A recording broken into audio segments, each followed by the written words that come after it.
ಎಲ್ಲರಿಗೂ ನಮಸ್ಕಾರ. ಶ್ರೀ ಮಲೆ ಮಹದೇಶ್ವರ ಸ್ವಾಮಿಯ ದರ್ಶನಕ್ಕೆ ಬರುವಂಥ ಭಕ್ತಾದಿಗಳಿಗೆ ಒಂದು ಬೇಸಿಕ್ ಇನ್ಫಾರ್ಮೇಷನ್ನು ಉಪಯುಕ್ತ ಆದರೆ ಲೈಕ್ ಮಾಡಿ, ಸಬ್ಸ್ಕ್ರೈಬ್ ಮಾಡೋ ಮುಖಾಂತರ ಸಹಕರಿಸಿ.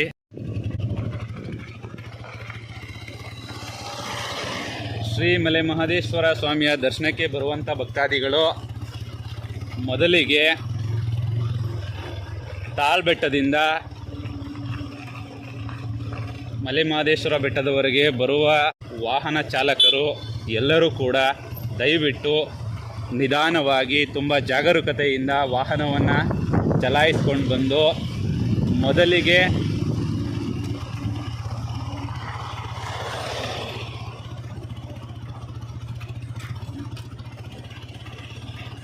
ಚೆಕ್ ಪೋಸ್ಟ್ ಎಂಟ್ರಿ ಆದ ತಕ್ಷಣ ಈ ಕಡೆ ಹೋದರೆ ಸುತ್ತೂರು ಮತ್ತು ಸಾಲೂರು ಮಠಕ್ಕೆ ಹೋಗ್ಬೋದು. ಈ ಕಡೆ ಗಡಿ ನೆಕ್ಸ್ಟು ಹಿಂಗೆ ಹೋಗಿ ಇಲ್ಲಿ ಲೆಫ್ಟು ಎಡಗಡೆ ತಗೊಂಡ್ರೆ ರೈಟ್ ಸೈಡಿಗೆ ಅಲ್ಲಲ್ಲಿ ಪೆಟ್ರೋಲ್ ಬಂಕು,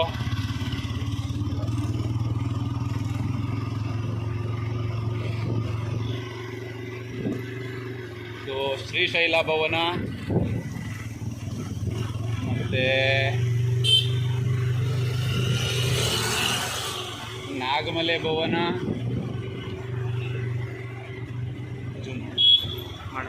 ನಾಗಮಲೆ ಭವನ. ನೆಕ್ಸ್ಟು ಹೀಗೆ ಮುಂದೆ ಹೋಯ್ತಾ ಈಗ ಹೊಸದಾಗಿ ಶುರುವಾಗ್ತಿರೋ ಬಿಲ್ಡಿಂಗು ನೆಕ್ಸ್ಟು ಯುಗಾದಿ ಅಷ್ಟರಲ್ಲಿ ಓಪನ್ ಆಗಿ ಜನರಿಗೆ ಸಿಗುತ್ತೆ ಅನ್ನೋ ಒಂದು ಸೂಚನೆ ಮೇರೆಗೆ ಹಾಗೆ ಮುಂದೆ ಹೋಗ್ತಾ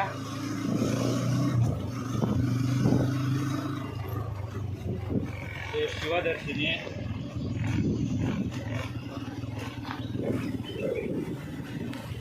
ಇದು ಸೂರ್ಯದರ್ಶಿನಿ, ಇಲ್ಲ ಇದೆ ಇದು ಸೂರ್ಯದರ್ಶಿನಿ.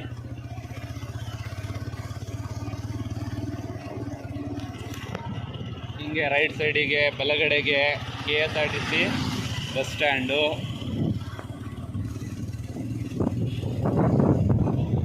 ಈ ಕಡೆ ಹಿಡಿಬೇಕು ಇವಾಗ.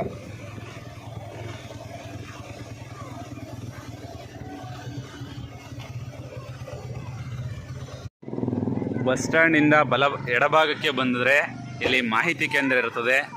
ಮಾಹಿತಿ ಕೇಂದ್ರದಲ್ಲಿ ಯಾವ್ಯಾವ ಮಾಹಿತಿ ಸಿಗ್ತದೆ ನೋಡೋಣ ಬನ್ನಿ.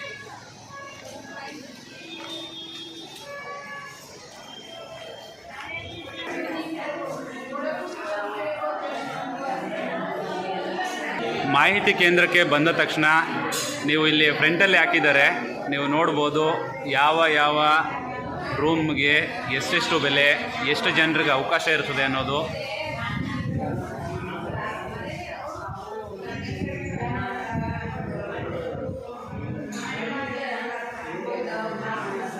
ಇಲ್ಲಿ ಆನ್ಲೈನ್ ಪೇಮೆಂಟ್ಗೆ ಅವಕಾಶ ಇರೋದಿಲ್ಲ.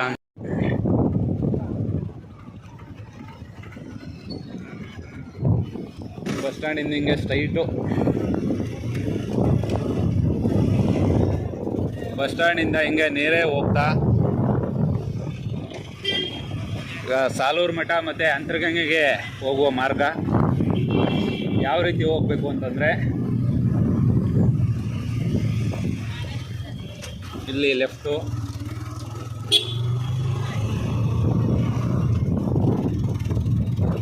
ಬಸ್ ಸ್ಟ್ಯಾಂಡಿಂದ ಮುಂದೆ ಬಂದು ಲೆಫ್ಟ್ ತಗೊಂಡ್ರೆ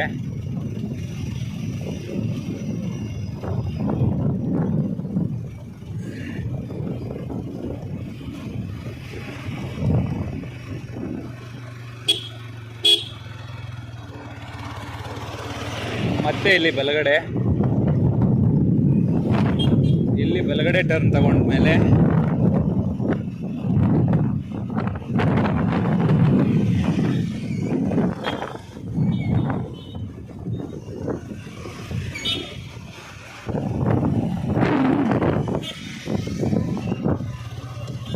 ಇದು ಸಾಲೂರು ಮಠಕ್ಕೆ ಹೋಗುವಂಥ ರಸ್ತೆ.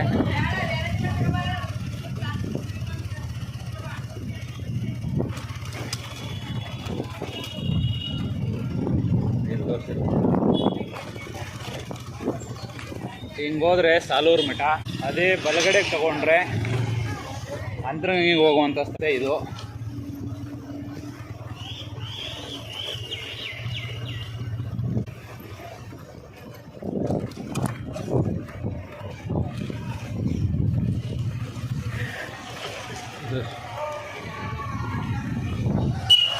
ಇದು ಕೊಠಡಿ ಡಾರ್ಮಿಟ್ರಿ.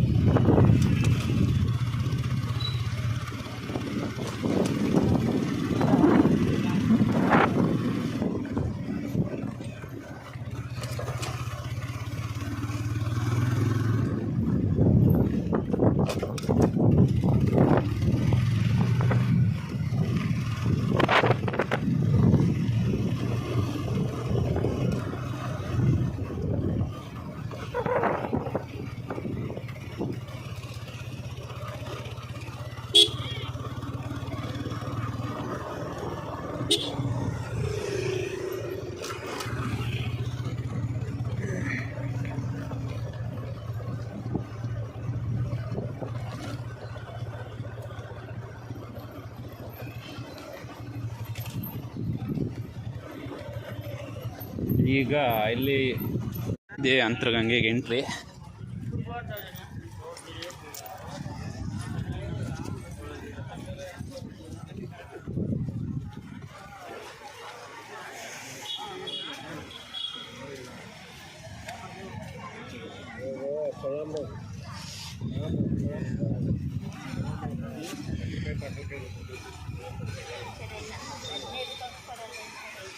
ದಯವಿಟ್ಟು ಇಲ್ಲಿ ಬರುವಂಥ ಭಕ್ತಾದಿಗಳು ಸ್ವಚ್ಛತೆಯನ್ನು ಕಾಪಾಡಿ.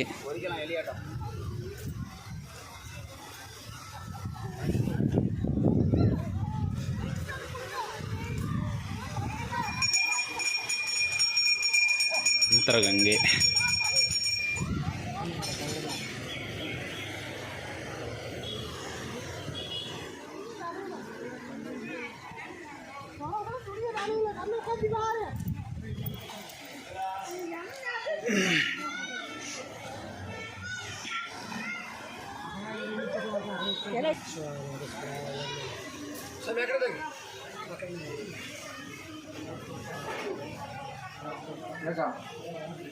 ಅಂತರಗಂಗೆನಲ್ಲಿ ಸ್ನಾನ ಮಾಡುವಂಥವ್ರು ಇಲ್ಲೂ ಕೂಡ ಸ್ನಾನ ಮಾಡ್ಬೋದು.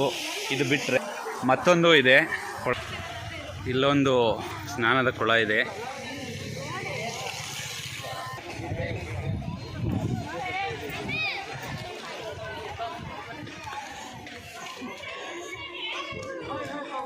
ಸೊ ಇಲ್ಲಿ ಬರುವಂಥ ಭಕ್ತಾದಿಗಳು ನಿಮ್ಮ ಮನೆ ಸೋಪು ಶಾಂಪು ಯೂಸ್ ಮಾಡೋದನ್ನು ಸ್ವಲ್ಪ ಕಡಿಮೆ ಮಾಡಿ ಅನ್ನೋದಕ್ಕಿಂತ ಬಳಸಲೇಬೇಡಿ. ನೋಡಿ, ಸೊ ಇಲ್ಲಿ ಸ್ನಾನ ಮಾಡಿ ನೀವು ಹೊರ್ಟೋಗ್ತೀರಿ, ಮತ್ತು ತಿರ್ಗಾ ಬೇರೆಯವರು ಕೂಡ ಸ್ನಾನ ಮಾಡಬೇಕು.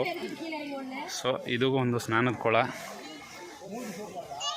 ದಯವಿಟ್ಟು ಸ್ವಚ್ಛತೆಯನ್ನು ಕಾಪಾಡಿ. ಈ ಕೊಳದಲ್ಲಿ ಸ್ನಾನ ಮಾಡಿದ ತಕ್ಷಣ ಇದೇ ಮಾರ್ಗವಾಗಿ ಕೂಡ ಅಂತರಗಂಗೆಗೆ ಹೋಗ್ಬೋದು. ಅಂತರಗಂಗೆ ದರ್ಶನ ಮಾಡಿಕೊಂಡು ನಂತರ ಹಂಗೆ ಮಾದೇಶ್ವರನ ದೇವಸ್ಥಾನಕ್ಕೆ ಕೂಡ ಹೋಗ್ಬೋದು.